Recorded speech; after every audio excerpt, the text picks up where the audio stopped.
Well, the issue of justice and mercy and predestination can get particularly sticky for people when we begin to talk about the destiny of children who die in infancy. In fact, I spent quite some time with your wife, my mother, yesterday talking about this very issue.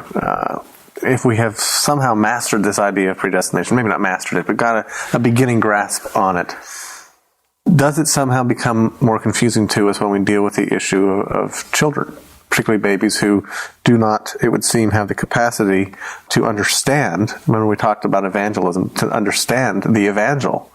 What happens to them? You're talking about what happens to those who die in infancy. Yes.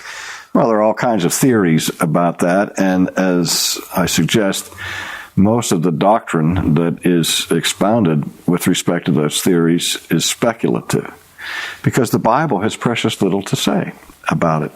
We know that we are all born in the state of original sin, and that even babies are worthy of divine condemnation, not because they've performed what we call actual sin, but because they have a sin nature. Now, that raises all kinds of problems and questions that would take us far afield here, but the point is that the Bible also says that God's judgment is given according to the light that we have.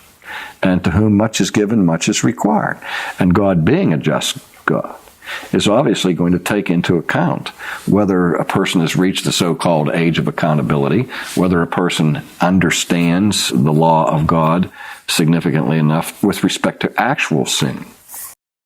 As you heard from Dr. Sproul's explanation, he hints, and in fact strongly infers, that it would be unjust of God to damn a child in infancy, primarily because an infant lacks the necessary cognition and mental faculties to understand their sin in the gospel. An infant lacks the ability to recognize God's light, and thus an infant lacks the ability to respond to God's light. It appears that Sproul is inferring that God would be more just to condemn an individual once they reach the so-called age of accountability. This is because at this time one is thought to have acquired the necessary cognition and mental faculties to understand the gospel and then to reject it. And they are fully able to recognize God's light and at that time make the choice and decision to reject it. But let me point out Sproul's glaring inconsistency. You see, in his Calvinistic system, it makes no difference whether one cannot understand their sin in the gospel, which of course is an infant, or can understand their sin in the gospel, which is someone who has reached the age of accountability.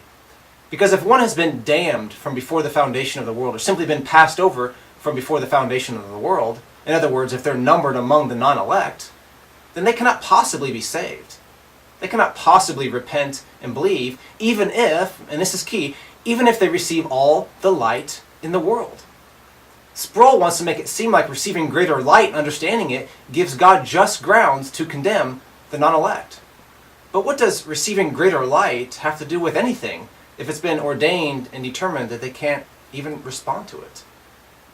According to Sproul's Calvinism, there's simply no difference between an infant who cannot understand and an older child or adolescent who can. It's not like the older child has any more real responsibility and accountability, because if it's been determined that they not believe, any light that they receive and even understand is just an illusion, a smokescreen. Yeah, sure, it's there, but they have no real ability to respond to it in a meaningful fashion. You just gotta love the inconsistency of our Calvinist friends, even Calvinist scholars. It never ends. Thank you for watching.